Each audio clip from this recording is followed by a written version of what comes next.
Le cours est dédié à la Refoua Shelema de Odelia Bat Simcha. Chers amis, situation très très rare, mais qui arrive quelquefois. Le jour de Asara Betevet, du 10 Tevet, tombe un vendredi. C'est ce qui va se passer cette année. Quelles sont les halachot particulières de ce jeûne-là qui tombe un vendredi? On va essayer, Bezrat Hashem, assez rapidement de résumer tout ça. Tout d'abord, le seul jeûne qui peut arriver un vendredi, c'est le jour de Asara Betevet. Il y a une marloquette dans la Gemara, dans Masechet Eruvin Daf Mem Aleph, quant à savoir dans un tel cas, un jeûne qui tombe le jour de vendredi. Est-ce qu'on doit jeûner jusqu'à la tombée de la nuit? Et en quelque sorte, on va entrer le jour de Shabbat alors qu'on a faim. C'est peut-être pas un grand respect pour Shabbat. Ou est-ce qu'au contraire, on doit jeûner jusqu'à ce que Shabbat entre, plus précisément jusqu'à la sortie des étoiles? Ce qu'on appelle en hébreu la shlim et ta'anit. On finit le jeûne jusqu'au bout. Et ensuite, on pourra manger. Et la halakha, dans Masechet Eruvin, a été tranchée que la halakha, c'est qu'on doit jeûner jusqu'à la fin. Question, c'est quoi jeûner jusqu'au bout? Est-ce que c'est jusqu'au coucher du soleil ou est-ce que c'est jusqu'à la sortie des étoiles? Il y a une discussion à ce sujet. C'est quoi on jeûne jusqu'au bout? Est-ce que ça veut dire qu'on a le droit de jeûner jusqu'au bout? Ou est-ce que ça veut dire qu'on est obligé? Il y a une discussion à ce sujet. Halakha le Maaseh, le Shulchan Aruch, le Rama, Siman Resh Memtet, tranche de façon explicite qu'on a le devoir de jeûner jusqu'à la sortie des étoiles. C'est-à-dire que même si tu prends Shabbat plus tôt, et tu as le droit de prendre Shabbat plus tôt, mais en tout état de cause, une chose importante, tu n'as pas le droit de manger avant la sortie des étoiles qui figure dans les calendriers. Maintenant, évidemment, sortie des étoiles, ça voudra dire que c'est déjà Shabbat. Et si c'est déjà Shabbat, tu n'as pas le droit de manger avant d'avoir fait le Kiddush. Donc tu rompras ton jeûne avec le Kiddush. Inutile de dire que l'officiant qui va prier vendredi soir, il vaut mieux qu'il se dépêche, qu'il prie assez rapidement pour pas fatiguer les personnes qui sont faibles et qui ont particulièrement faim. Les personnes qui veulent gagner du temps et prier ce qu'on appelle en Israël Mugdam, ce qu'on fait en France en été en particulier, à savoir qui aimerait prier et recevoir Shabbat à partir du Plag HaMincha, les Chadodi, toute la Tfila, etc. Comme ça, ils ont le temps de rentrer à la maison jusqu'à la sortie des étoiles, et dès qu'il y a la sortie des étoiles, ils procèdent au Kiddush. Les décisionnaires, ils disent qu'on peut tout à fait faire ça. De la même façon qu'on le fait en été dans beaucoup d'endroits, de la même façon on peut le faire cette fois-ci. Donc il n'y a pas de problème à prendre Shabbat sur soi plus tôt. Le seul problème, c'est que dans tous les cas, tu devras attendre la sortie des étoiles pour pouvoir procéder au Kiddush et manger. En ce qui concerne l'office de Mincha vendredi après-midi, c'est un office de Mincha habituel, 2 jours de jeûne, à savoir qu'on lit à la Torah. Mais il y a une seule différence, c'est que on ne dira pas les Tachanunim. On ne dira pas Ana Hashem Elokeinu Chatanu comme on ne le dit pas tous les vendredis après-midi. Donc là aussi, on ne le dira pas. Important, il faut essayer de prier Mincha un peu plus tôt que d'habitude, pour être sûr d'avoir terminé complètement Mincha et la Kriyat Torah et compagnie avant la Shkiat HaChama. Les gens qui vont préparer la cuisine ce vendredi et qui aimeraient bien savoir si le plat est assez salé, s'il y a assez de harissa, s'il y a assez de choses, etc. Est-ce que ça sera autorisé ou pas? Disent les décisionnaires, Shulchan Aruch Siman Taf Kuf Samer Zayin, regardez là-bas le Mishnah Berurah Seif Katan Vav, le Kaf HaChaim là-bas aussi, ils disent qu'on a le droit de rentrer un petit peu de nourriture dans la bouche, mais qu'il faut recracher ensuite.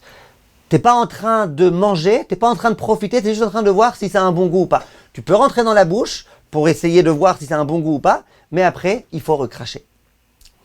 En dehors de ça, il y a une halakha, Siman Tav Kuf Nun. Le Shulchan Aruch, il dit explicitement, je vous lis dans les mots, il dit, tous les jeûnes, à part Tisha B'Av et Yom Kippour, Mutarim Rechitza, Sicha, Neyat Sandal, Tashmish Amita, on a le droit de se doucher, on a le droit de se parfumer, on a le droit de mettre les chaussures, on a le droit d'avoir une relation conjugale. Comme ça, Shulchan Aruch dit. Viennent le Chafetz Chaim et le Kaf HaChaim au nom du Shla Akadosh et ils disent, et ça c'est une question qu'on me pose très souvent, c'est vrai que d'après la halakha on a le droit de faire tout ça dans les jeûnes, les jours de jeûne ordinaires, Asara Betevet et compagnie. Simplement, celui qui peut être mahmir, qui peut se montrer un peu plus rigoureux et réussir à ne pas faire ces choses-là, c'est le top du top, c'est le mieux. Ça veut dire quoi?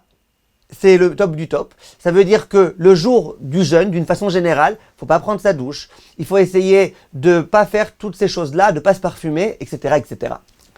Sauf, dit le Chafetz Chaim, la relation conjugale, si c'est le soir où la femme elle va au mikvé, c'est-à-dire que si ce jeudi soir, une femme elle va au mikvé, eh ben, le couple aura une relation conjugale, et sauf les chaussures. Si la personne, elle sort dehors sans chaussures, les gens ils vont se moquer d'elle, etc. Donc les chaussures, on a tout à fait le droit de les mettre.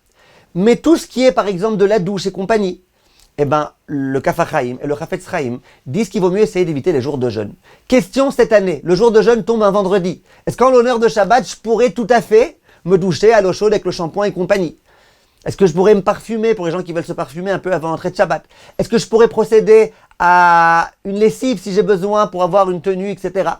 Disent les décisionnaires, on aura le droit. Chafetz Chaim explicite, en l'honneur de Shabbat, on aura le droit de faire ces choses-là. C'est-à-dire que même ceux qui disent qu'il vaut mieux être mahmir, c'est pas quand le jour du 10 Tevet tombe un vendredi et que tu veux faire des choses en l'honneur de Shabbat. Question générale qu'on me pose chaque année, à chaque fois qu'il y a un jeûne. Donc j'aimerais parler de ça très rapidement. Est-ce qu'on a le droit de se rincer la bouche? Est-ce qu'on a le droit de se brosser les dents un jour de jeûne? Je parle là des jeûnes ordinaires, pas de Tisha B'Av et Yom Kippour. Est-ce qu'on a le droit ou pas? Disent les poskim la chose suivante. On préfère pas. S'il n'y a pas de raison de se rincer la bouche, ne te rince pas, a fortiori, ne fais pas de bain de bouche, et a fortiori, tu ne vas pas te brosser les dents avec du dentifrice. Mais si une personne a du mal, elle souffre du fait qu'elle ne se brosse pas les dents, disent les poskim, le Minchat Yitzhak, en se reposant sur le Chafetz Chaim et compagnie, que ça sera autorisé. Simplement, deux choses. Premièrement, il faut que tu aies l'intention, non pas de profiter de l'odeur, etc., et du goût, mais l'intention juste de te laver les dents, te laver la bouche. Deuxièmement, et la bouche vers le bas. Quand tu mets de l'eau dans ta bouche, et la bouche et tout le visage vers le bas, pour pas en venir par erreur à avaler de l'eau. Donc, pour ces jeunes-là, il suffit qu'il y ait une petite souffrance. C'est pas la peine que ce soit une très très grande souffrance pour qu'on puisse autoriser. Même quelqu'un qui souffre un petit peu, on pourra lui autoriser à se rincer la bouche. Et si cette personne elle souffre aussi, si elle se brosse pas les dents, on pourra même lui autoriser à se brosser les dents. Dernier point important. Une personne qui va dire, moi je me lève vendredi matin avant l'heure de Halot HaShachar, de l'aube, pour pouvoir manger.